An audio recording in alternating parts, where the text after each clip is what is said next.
Tony, stop. What are you doing, bro? I need you! Take me back! Please! I'm going crazy! Please! Please! Please! Please! Please! Please! Please! Please! Please! Please! Please! Walter! Please! Please! Please! Please! Can you please stop acting like this? I can't. All right, calm down. I'm hurt. Please. According to the poster, this is an ex-girlfriend who engaged in stalking. We have not independently confirmed that to be the case, but that is according to the post. So much so that the individual, the male, has not been able to sleep, being afraid at night, etc. There's more video. Here it is. Please take me back, please. Please take me back. Please take me back, please. Please take me back. How could you get? Okay. When I saw this video, I was profoundly sad. Profoundly sad. No laughing, no jokes. I remember when I was 19, and I want to say this to the young lady. This is already on the internet. It's already gone viral. So I want to take it as an opportunity to maybe talk to your heart. We've all been where you are. We've also been where the guy's at. Okay? I remember when I was 19 years old, went through a major breakup, thought it was the end of the world. I tried to kill myself. I remember going into traffic and throwing myself in front of the fastest car. And for some reason, this man had reflex like Superman. He was able to avoid hitting me. And it was in that moment that I realized I could not be defined by another person. One individual cannot define you to such a degree. There's opportunity for people who engage in relationships and it doesn't work and you feel emotionally torn. Let's put it up. It is called love is respect. Love is respect. These advocates are available 24/7. They offer confidential support for teens, young adults, and their loved ones seeking help, resources, or information related to healthy relationships, dating abuse in the U.S. They are also available by text. Text love is to 22522, or you can call the 1-800 number, 1-866-331-9474. You can also chat online, loveisrespect.org. All right? Just wanted to drop that in there. Wise thoughts. Man, I want to thank you for sharing that personal story with us. I think it's an important lesson about just managing difficulties that arise, even with people that we have personal relationships with. Yeah. I would hope that that young lady actually does seek some help and talk to people, because honestly, we've all been dumped. We've all been left. We know what it's like to feel unworthy and unwanted. But, we got to move on and be more positive. There you go. Well said, dear brother. Always a pleasure having you on the program. Tell people how they can follow you. Check out your great work. Check us out on theringer.com, NBA coverage. The playoffs about to start. You can catch us over there. And check me and Nando Vila out at Woke Bros every single Friday afternoon, wherever you get your podcasts. All right. Thank you, dear brother. Remember, take care of yourself, take care of each other, take care of the planet. Remember, the truth is always indisputable.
right, welcome into Unbossed. It's Adrienne Lawrence. I'm still filling in for the great Nina Turner. And please do not forget to subscribe. That's right, we need you. Share this stream, send some love in the comments. I want to read them, give them to me, because today we're gonna hit on a lot. I'm talking about the Republicans really getting put in their place as it concerns their lack of action as it concerns gun reform. Also, federal judge not acting right in attacking the Affordable Care Act.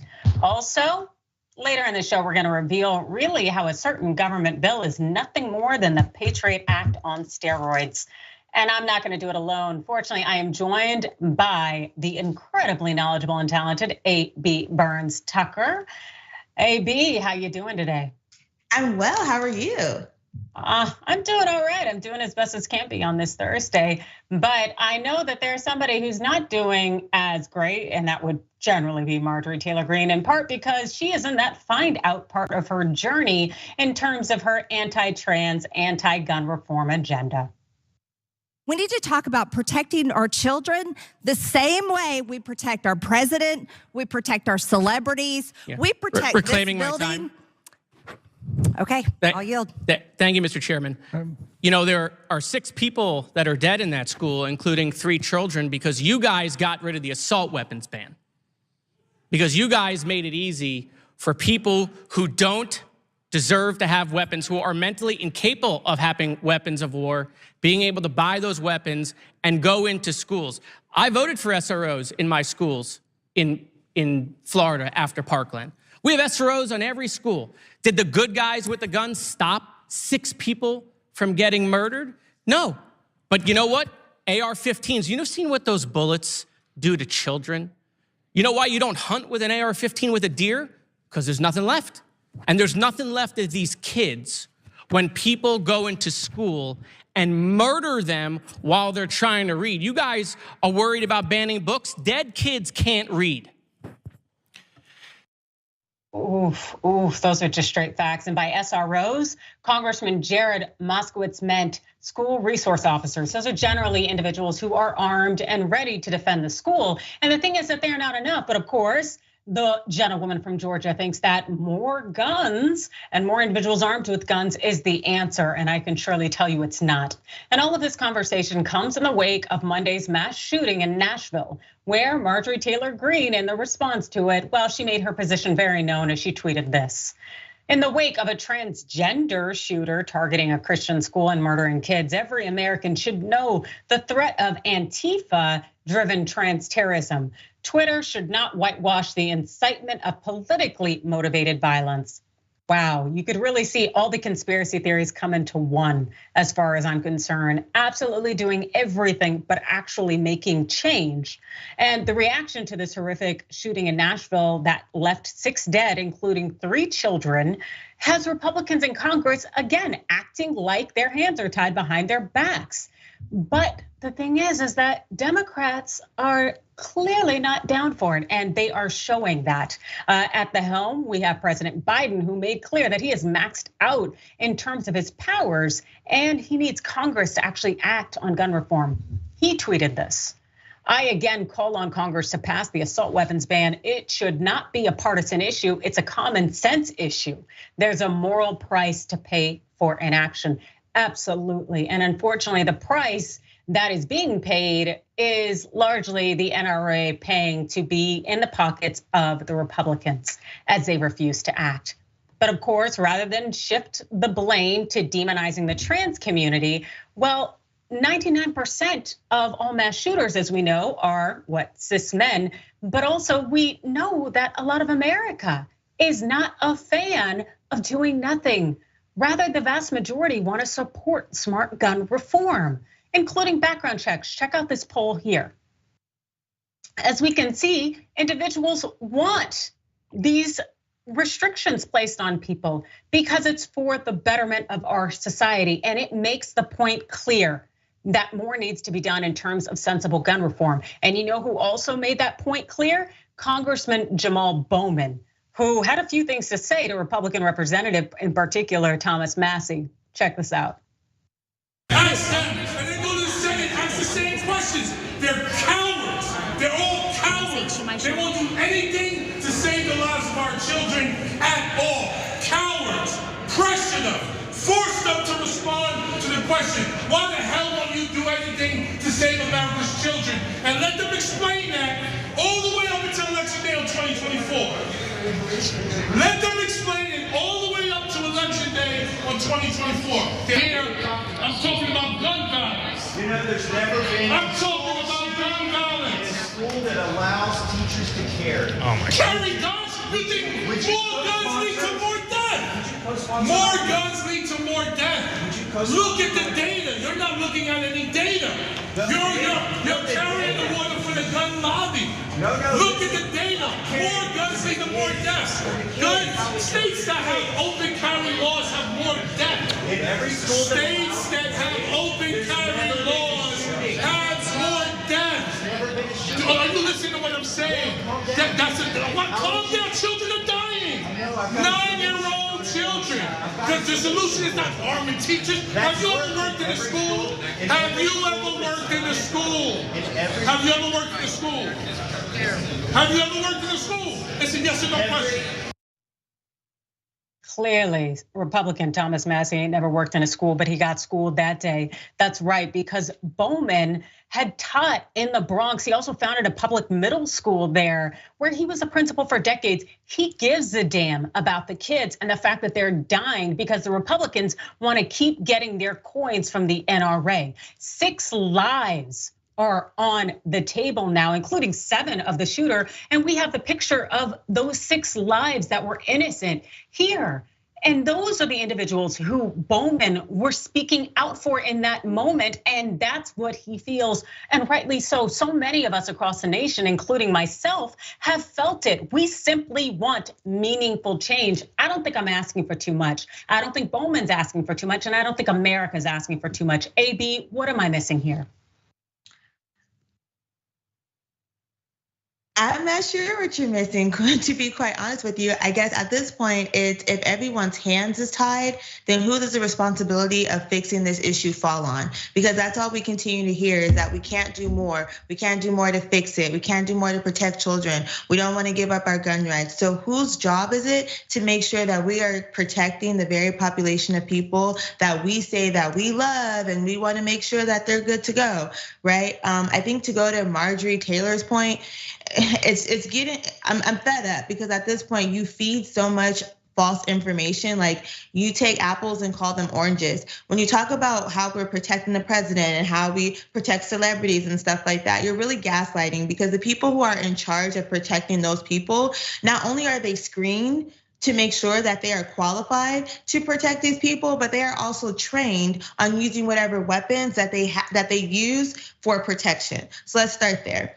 I have another issue too, just with how the conversation that Mr. Bowman had, because people were labeling it as like, oh, they had this heated conversation, this heated argument. No, I think it was passionate, right? And it was well informed, and it was a conversation that needed to be had and that people need to hear.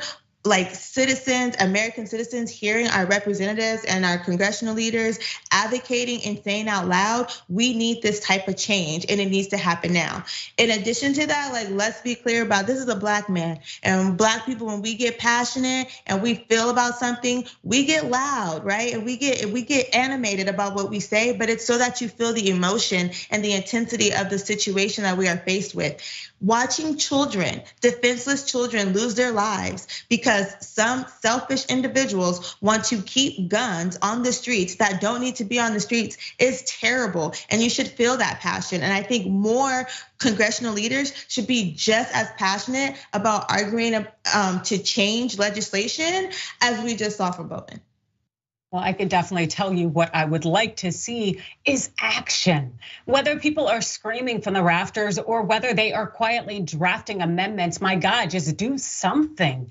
That's the thing. And I totally understand why Bowman was as passionate as you noted as he is, because a lot of us have felt the triggering feeling of seeing more children die. At the same time, I need action. And I know that's what you want too, is for people to actually take the steps that are necessary to make meaningful change. And well, what I can bring to you right now is that 13 years ago, there was one individual who definitely did take the steps necessary to give us meaningful change. Watch this.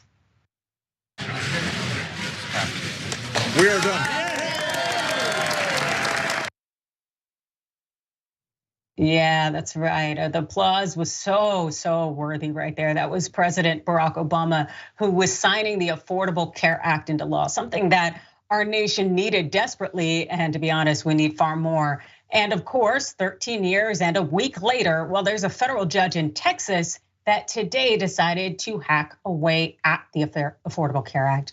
US District Judge Reed O'Connor effectively ruled today that employers do not have to cover certain preventative healthcare services that were recommended, of course, by the US Preventative Service Task Force. And the thing is these preventative services were otherwise free. So here is the impact that we know so far.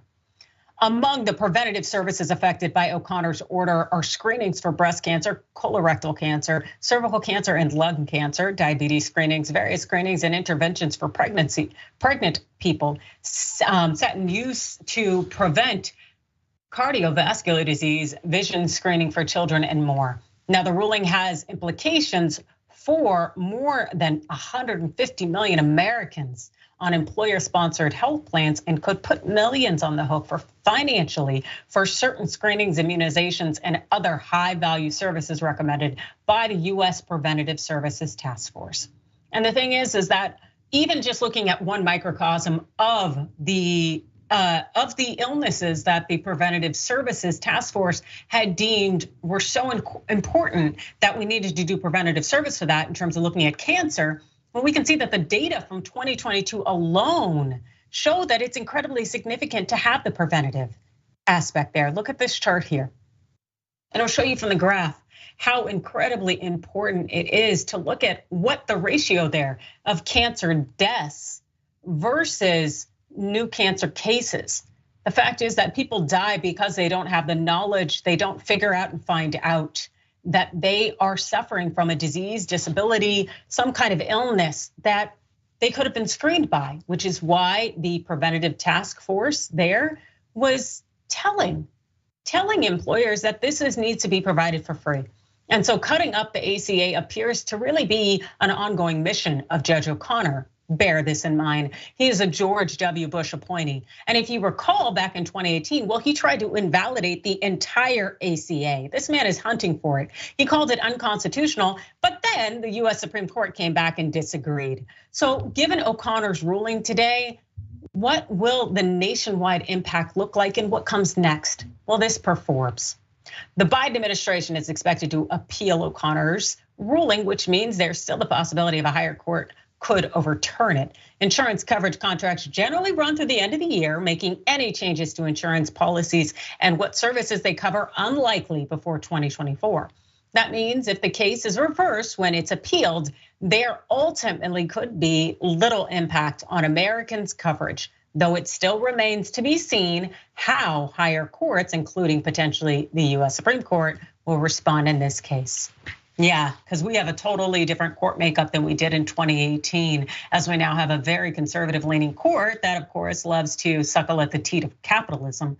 So it's very scary how this could go down, but I can tell you that hopefully this is something that will encourage the vast majority of Americans to ensure that our representative body are more inclined to protect the people and to protect their rights. Because really, in the grand scheme of things, this ruling here, which again has a nationwide impact, could ultimately affect nearly half of the population of the United States who rely on the Affordable Care Act. AB, what are your thoughts? I guess the first thing is, why do we have the task force if we're not gonna listen to their recommendations, right? And if we are invalidating these different procedures and task force that are put together, put in place in order to help us make rational decisions about the day-to-day lives of human beings, right? That we are here to protect and we are here to serve and we are here to make sure that they have the opportunity to live a healthy and nice and informed life. It's crazy to even be in this position where this is what we're arguing about when there are much greater legal issues that should be of concern. to different congressional leaders, and quite frankly, to the court. I'm hoping to see an injunction on this because the last thing we need to see is more people losing their healthcare or the services that they need for healthcare, especially considering everything people have gone through with regards to COVID, right? What we are seeing with regards to mental health, right? What we are seeing in regards to the growth of new viruses and new things that are coming up outside of issues that we have been dealing with for centuries and centuries, right? Cancer. So it's terrible to even think that there are people in this world who can care less about people at the bare minimum having healthcare and adequate healthcare in order to flex their power. And I think that's exactly what we're looking at right now. Yes, and I very much agree. And it's so wise of you to bring up the thought that there might be an injunction that will come down to essentially stop this order from taking effect nationwide. And the thing is that we are now really at the mercy of the Fifth Circuit and also the contracts we signed with our insurance providers that go through hopefully about the December time of 2023.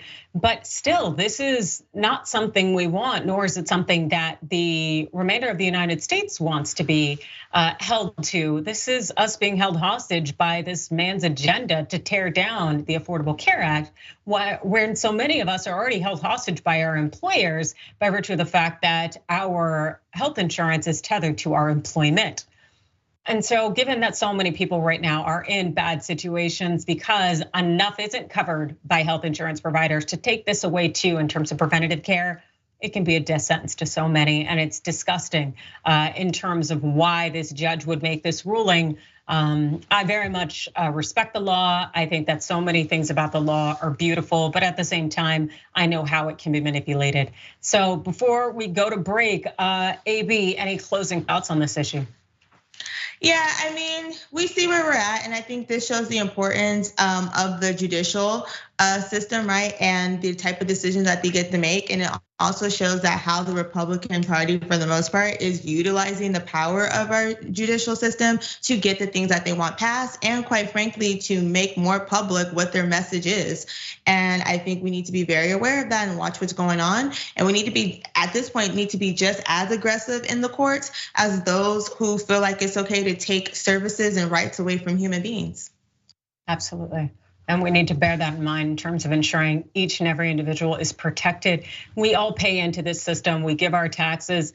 Part of me is like, why can't we be more like these European Nordic countries where they actually take care of their people? God forbid, especially if we call ourselves, and I'm sure to some extent we are, the wealthiest nation, where we can fuel money into our military and into all sorts of pockets in terms of our leaders. But my God, it seems that we cannot help we the people. But again, those are just my thoughts. But also one of my thoughts is let's go to break now and we'll see you back in a few minutes.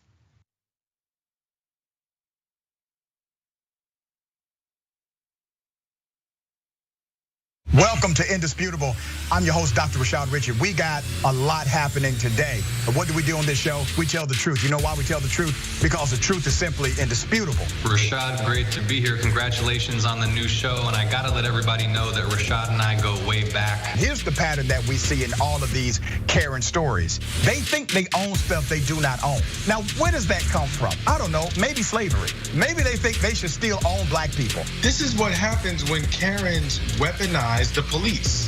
When you're used to privilege, equality seems like oppression. It hits you in a certain way when someone is holding you against your will, treating you like you're a criminal and you're an innocent person. This is something that black people face no matter where they are. A stronger black economy lends itself to a stronger, greater economy. Don't think it's exclusive of you, it's inclusive of you. What's your beef with critical race theory? It adds more fuel to the fire of the racist tendencies that we already have. We have a generation of problem solvers that can remedy the problem if they are properly taught what the problem is. You know who created redlining in this country? It was a white liberal. I don't give a damn who created it. If it's a racist policy, Shelley, here's what I don't know.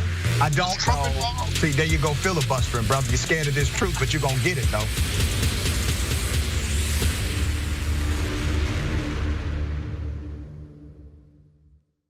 Climate is changing fundamentally, extremely, and non-linearly. It's becoming worse now. It's not when the levees burst that is the problem. It's in the anticipation of that. So I hope every human being is safe. And by human beings, I do not include multinational corporations, especially the ones that started climate change in the first place. What we're currently doing right now in cutting emissions is clearly not enough. There will be ramifications to what Trump is doing. I don't want people to suffer, but I feel like there's going to be a lot of suffering because we have an imbecile as our leader.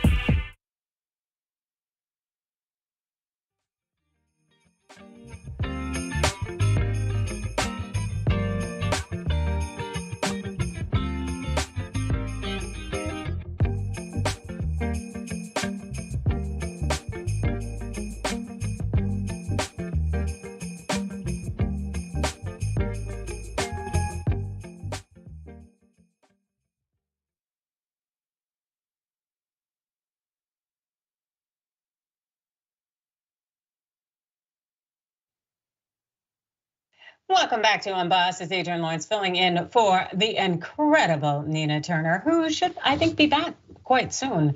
But if you are here in the meantime, my God, you need to definitely make sure you see Unbossed Live. That's right, don't miss it. Catch our videos on demand on the YouTube channel. Find full clips by scanning the QR code. Also go to youtube.com, Unbossed TYT.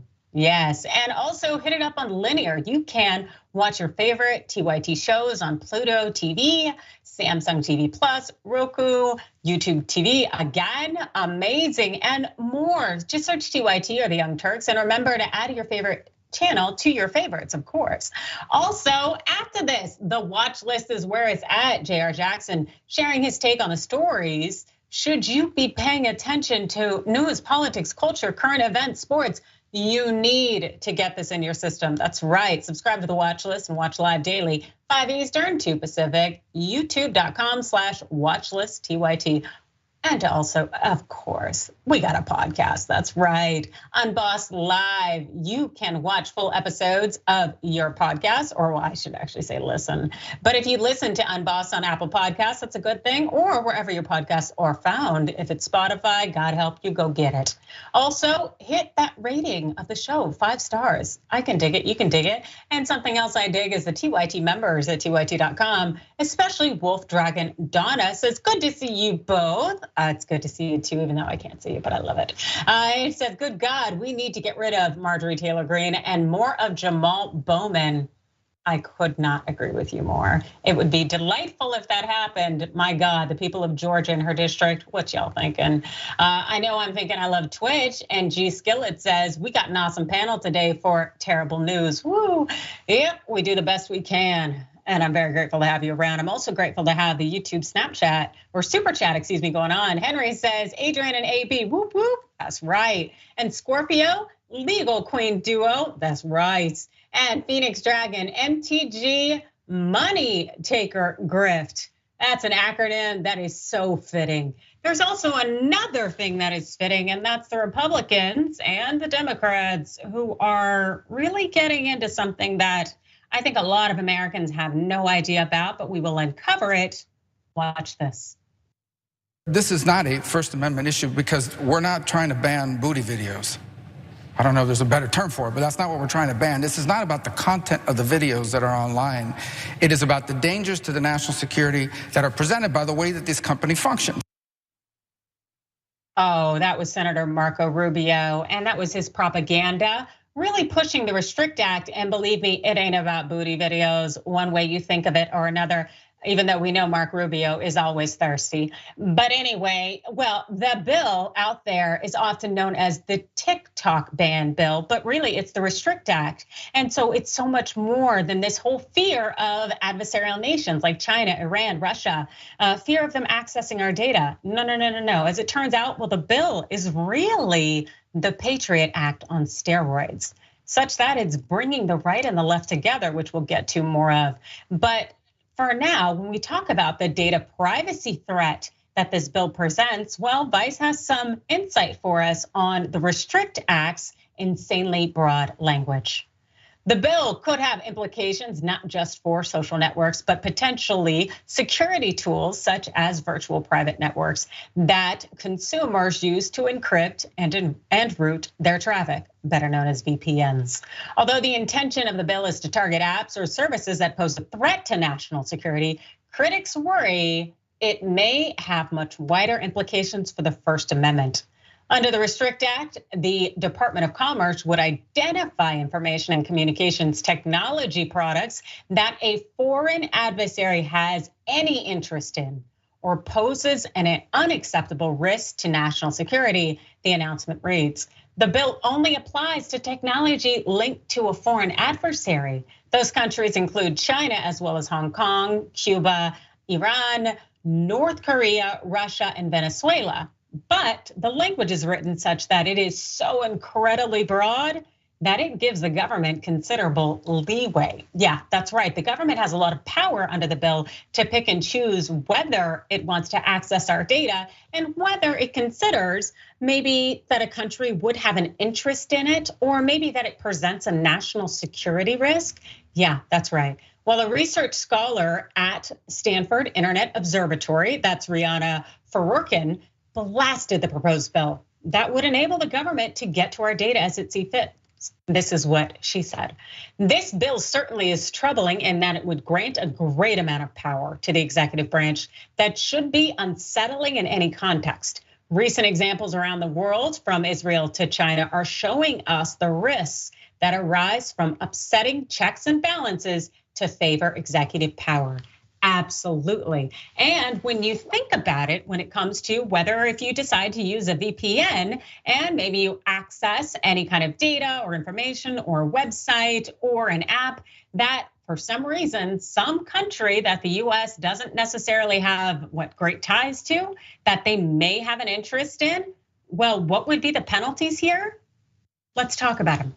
Civil violations can result in fines up to $250,000 or twice the amount of the transaction that is the basis of the violation, whichever is greater. Criminal penalties can result in fines up to $1 million. That's right, $1 million and or imprisonment of up to 20 years. Yes.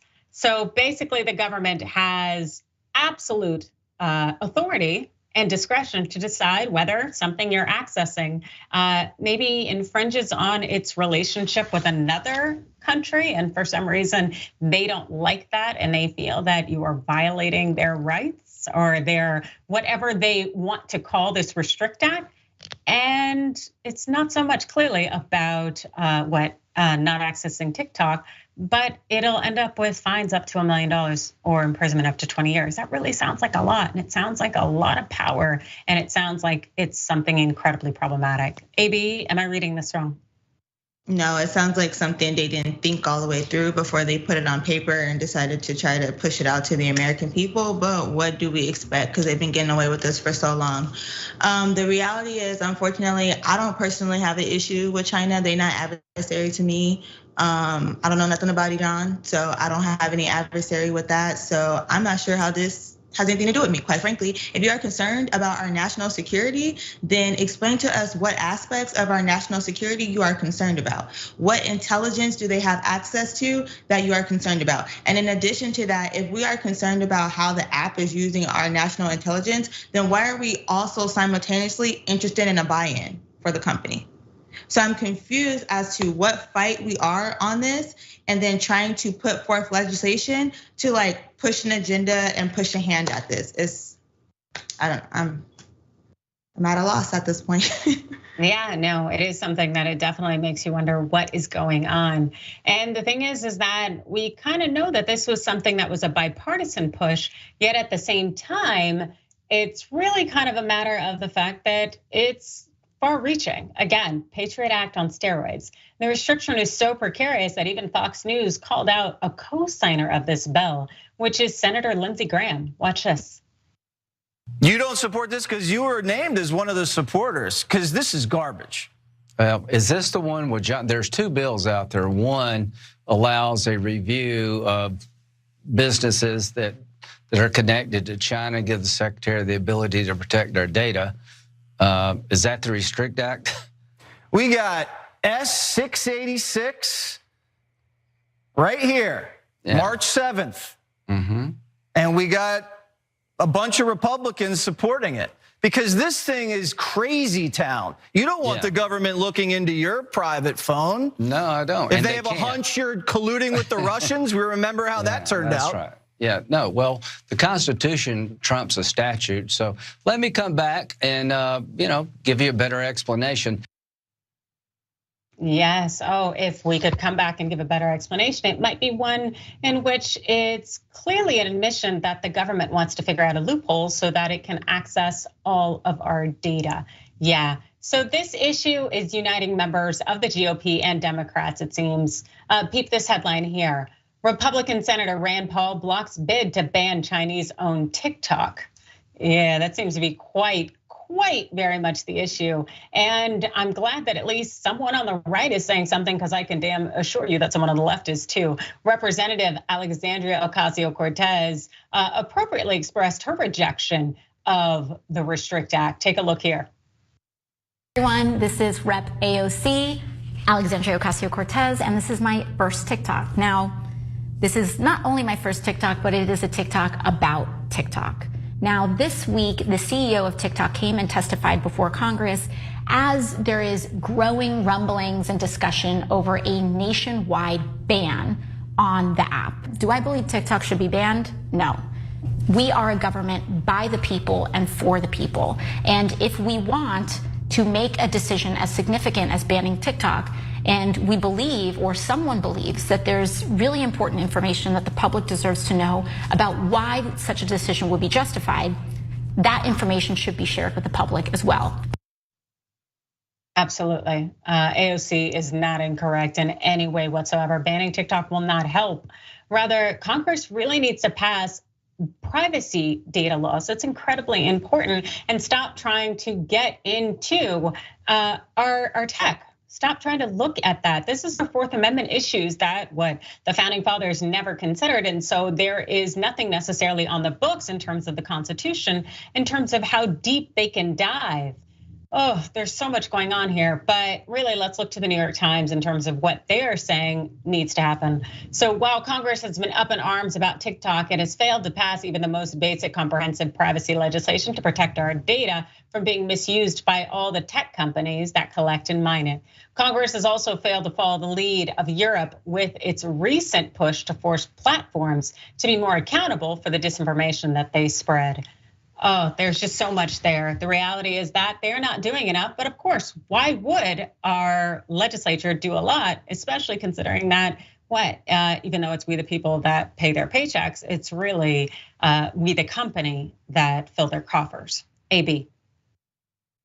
Yeah, I think that goes to the heart of it, right? It's we the people, and we have gotten to this space where we the people no longer matter, and it's we the government, and this is what we said, and this is what y'all are gonna do, and this is what's gonna happen, without really informing we the people. I think the American people are willing to stand behind our legislators if we really know what's going on. And what has happened is that we have gotten so boggled down with all this misinformation and rhetoric and he say, she say, and left versus right, as opposed to getting to the heart of the issue and the real matter.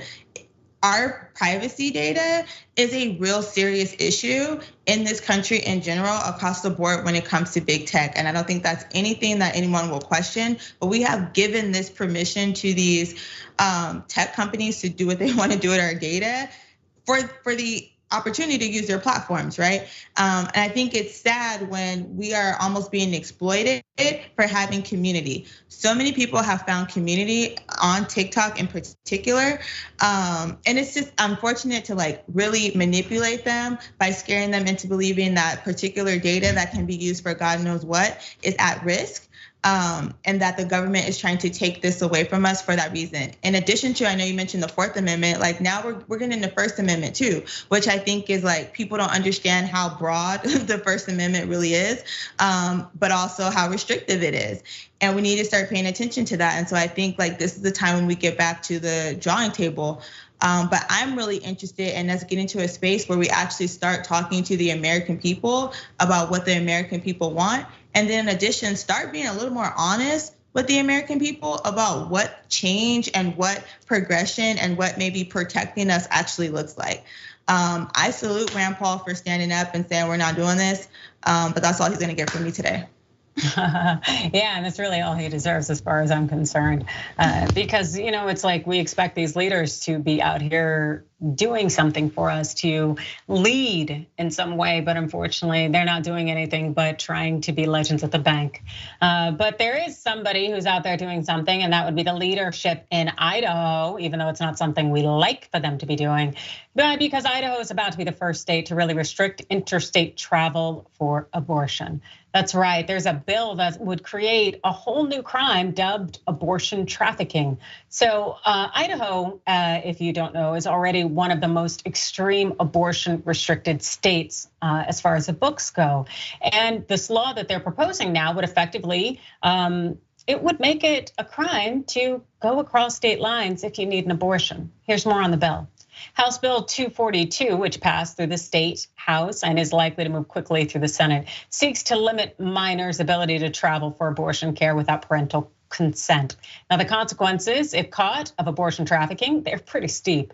Abortion trafficking would be a felony, and those found guilty would face 2 to 5 years in prison. The legislation also includes a statute allowing the Idaho Attorney General to supersede any local prosecutor's decision, preemptively thwarting any prosecutor who vows not to enforce such an extreme law. And as we saw in Florida, when there were prosecutors who were unwilling to enforce the abortion laws, well, they got fired by Governor Ron DeSantis. And so I'm sure a lot of prosecutors out there aren't necessarily willing to test their livelihood, even though we do appreciate them standing up. And hopefully, in the event that this bill gets passed, there are prosecutors who will stand up and not enforce it. The legislation actually, it doesn't say anything about necessarily crossing state lines, but Republican lawmakers, they are creative.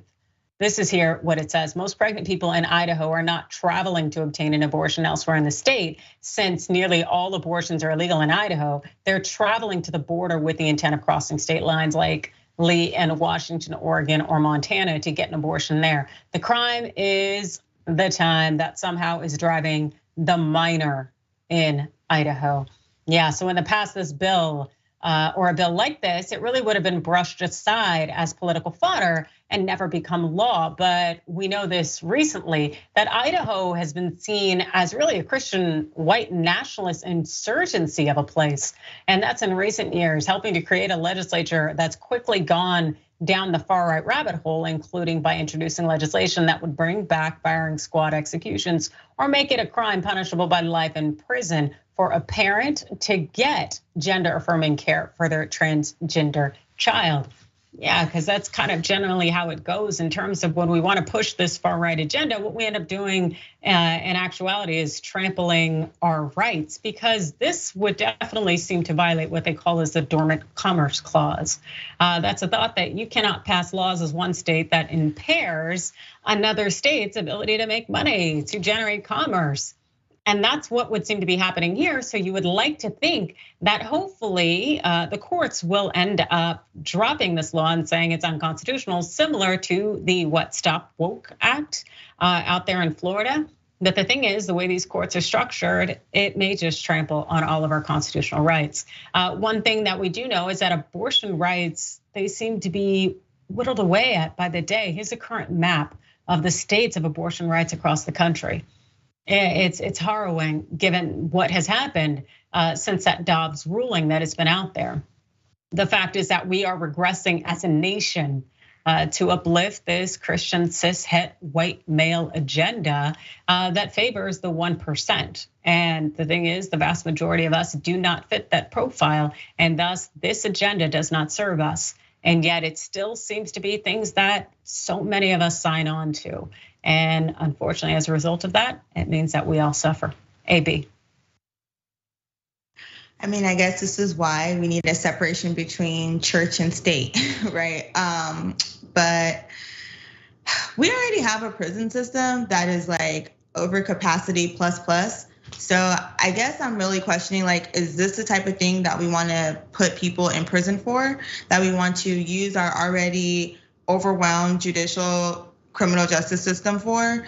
And then it also makes it the reality of how easy it is for people to decide what they want to criminalize when it has nothing to do with them, when they are outside of that community or when they are not affected by those particular actions. So, I mean, I'm really hoping that the courts, I'm praying that the courts make a just decision on this. Like you said, we're crossing constitutional bounds. But at this point, for the people who love the Constitution, they continue to disrespect it. So I'm not sure where we're supposed to go with this at this point. I know, and the thing is the law is supposed to have some consistency in terms of application of that which we call precedent, and yet it's been trampled already by the U.S. Supreme Court. It just makes me wonder, because the thing is like when we think about 50 years ago, 60 years ago, where you had Brown v. Board of Education, you had Gideon v. Wainwright, you had all of these seminal cases coming down from the Warren Court, which trampled precedent, and it was for the betterment of our society. You wonder if this is the court that's making the pendulum swing back. That's something that unfortunately we don't have the answer to, but unfortunately we don't necessarily want the answer, but that's all right, because we're gonna take a break now and we'll have more answers for you in terms of what's going on in the news.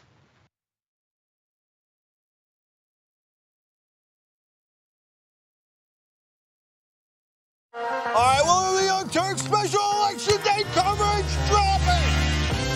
An amazing power panel. Look at this panel. You want to talk about power? It's like a smart Destiny's Child. We're all too strong. We spun a revolution. Yes, another one. Aren't you excited? Wow. And then Alexandria Ocasio-Cortez, everybody.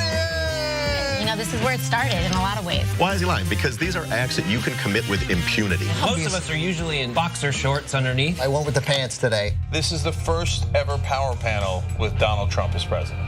We have elected the top Twitter troll in the country. We have to stop pretending that race is not an issue in this country. Now keep in mind, racism had gone away until Barack Obama brought it back. That's right. They want to protect life so much that they want to ensure that insurance companies don't cover your maternity care.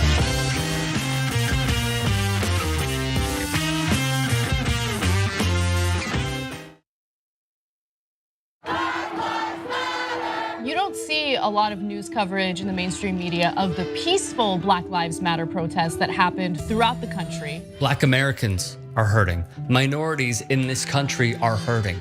We always talk about starting from the bottom up, but the problem is the bottom up is always the least amount of power. No one cares about them, and until someone actually cares about them, then we'll do something about it. Please, for God's sake, America, understand, acknowledge, and work towards getting to a new reality where Black lives actually matter.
What's up? Welcome back to Unbossed. It's Adrian Lawrence filling in for Nina Turner. And thank you so much for joining us today and also for sharing your comments.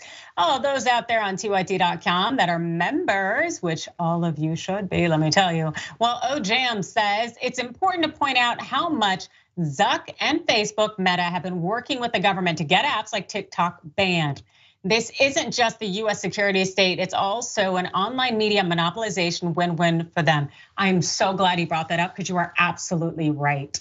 They don't want the competition out there. And the thing is, it's like if they are in bed with the government, we also know that when they breach our data in terms of when Facebook Meta does this, then they're going to get the lowest of fines, or they're going to get fines that really doesn't put a dent in it and doesn't deter them. They're in bed with our government. It's so incredibly true, and it's so incredibly sad. So if those out there do not want this TikTok ban restrict act to go into effect, which none of us should, given how vague it is written, please reach out to your senators or congresspeople. Let them know that you are happy to go and support their competition come the next election.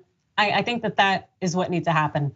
Also, I think we need to hear from those on Twitch. That's Maple Leaf Dragon, who says that Restrict Act bill looks like it was written by an NSA operations officer. Yep, that's all they want. They want to get to our information, our data, circumvent the Fourth Amendment. So please get out there, make your voices known, say something. YouTube Super Chat, Yoga Dragon says, love you, Adrian, with an amazing panel.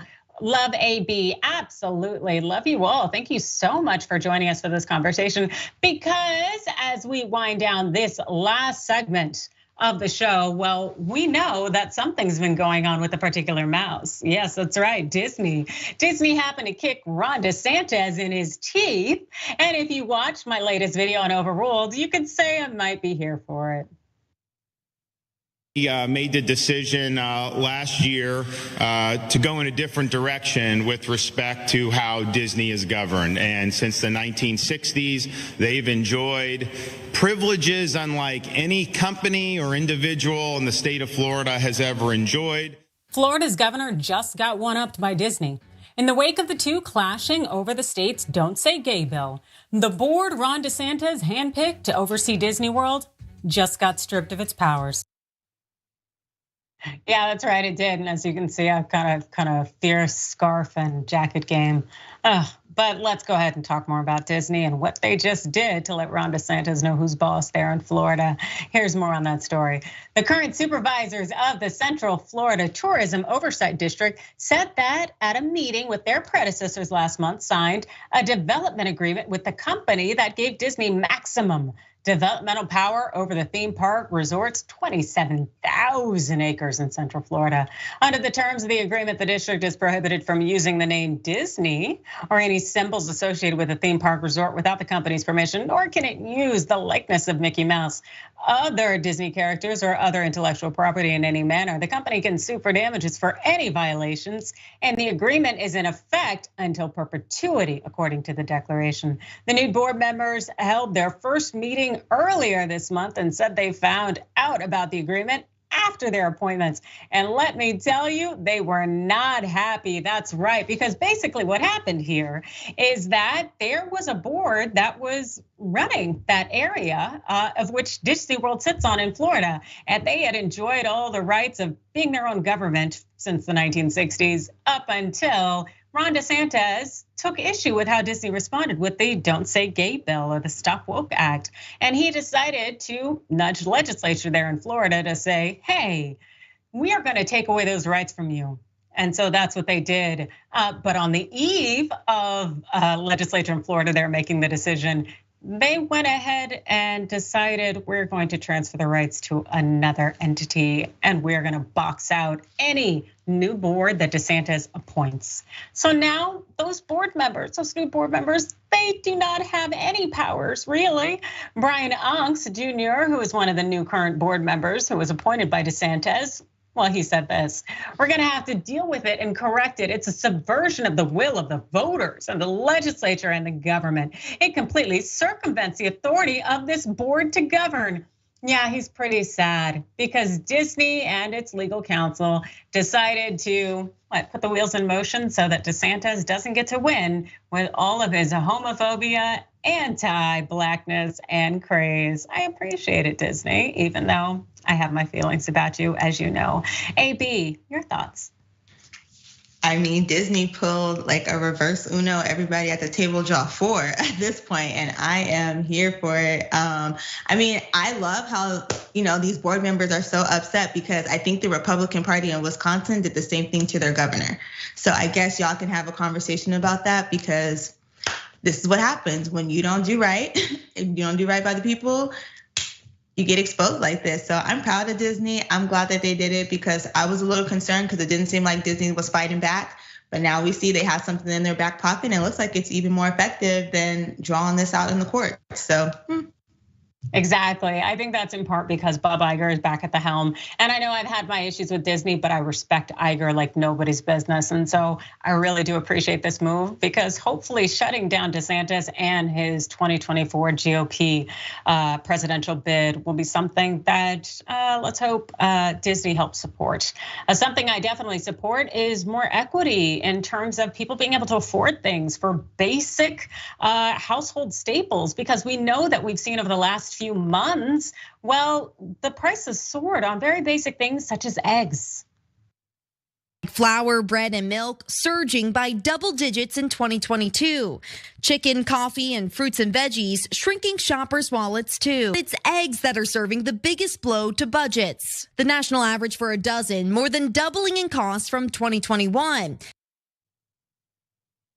Yep, that's right. So many of us know how that impact has hit us. And the thing is last month, well, Senator Elizabeth Warren and also Representative Katie Porter, they band together to ask some questions on paper. They hit up Cal-Maine, the #1 producer of eggs, and other major egg suppliers, asking, hey, what happened here? American families working to put food on the table deserve to know whether the increased prices they're paying for eggs represent a legitimate response to reduce supply or out of control corporate greed. That is a damn good question, and now we got the answer.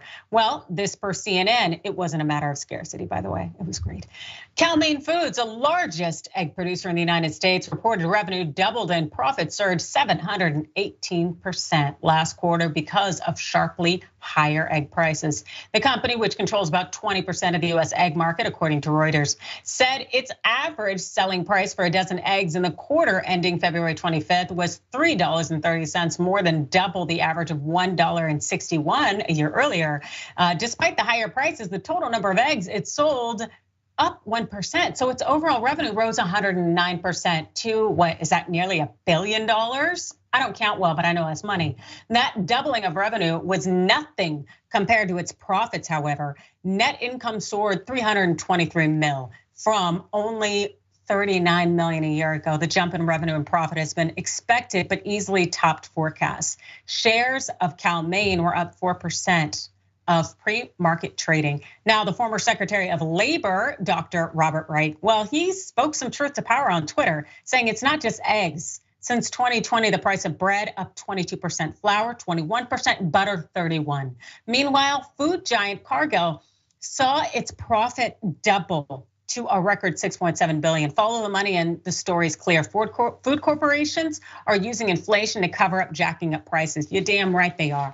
They are pocketing it, taking it home, and I know they ain't giving it back to their employees. This is absolutely disgusting. And the thing is that it's hitting us hard in our pockets as we the people, and yet because those in power really love to serve capitalism, it's perfectly fine. Or I should actually say what, corporatism? Because that seems to be who they're backing. AB? Yeah, it's frustrating that everything is getting jacked up except for the salaries for employees. The hardworking people who even make these things happen and the people that you depend on to purchase the food. But yet if someone can't afford food and maybe they go and take it without paying for it, they're going to jail. And then somebody else is gonna make some money off of that person. So what do we do at this point, right? We need to have a consensus as American people and figure out what it is we're gonna do to try to stop this, because this is, it's starting to become inhumane, right? People are already struggling from the pandemic. People are just now getting back in terms of the job market and things like that and getting their situations together. We're still fighting about student loans, which a lot of people can't afford to pay for. And now we are struggling to pay for food in a space where people were already struggling before inflation to pay for food, and children didn't have food to eat. And then you have governors who don't even want to provide free lunch. But there's all this money going to these same corporations that continue to pay for these legislators to keep their positions in Congress and wherever else they've been elected. So it's just, I'm frustrated, I'll be honest. I'm just and rightfully so, and exhausting. The fact is that people cannot pay for basic necessities. And even though we don't have time to cover it in the show, there was a man who couldn't pay for the $190 million building he bought. That's a flatiron building there in New York City. We'll put up a picture of it here. There's this millennial mastermind, I like to call him, Jacob Garlick, who at an auction decided he'd buy this iconic building in New York City that's been around since 1902. You may recognize it. It was the Continental Hotel in the John Wick saga, as well as the fact that it's shaped like a flatiron in New York. Yeah, so the guy bid on it at an auction, and then of course, when it came time to pay, he didn't have the down payment. I know he's a millennial, but I know also that this was something that was a dream of his to own, and he owned it for like a whole week. I give props to him because, hey, until the government creates some kind of affordable housing so we can all own property, and so we can hopefully pay for eggs and food, it really seems like do whatever you want. But in terms of you all out there doing whatever you want, I really hope that you follow AB on social media. Do you want to tell them where they can find you? Yes, you can follow me on social media. I am Legally Hype is my handle. I am on Instagram, YouTube, Twitter, and definitely TikTok. That's where I got my start. All right, well, we are very much appreciative of that. And we hope you all had a great time. Thank you for joining me for these last 3 days. This is Adrienne Lawrence. You can catch me on Rebel HQ for my segment Overruled. Also catch me on Twitter, as long as it can be, at Adrienne Law, and on Instagram at Adrienne Lawrence. I might be on TikTok. I don't remember my handle, but I will definitely step up my game soon. Thanks so much for watching, and stay tuned for more progressive news next.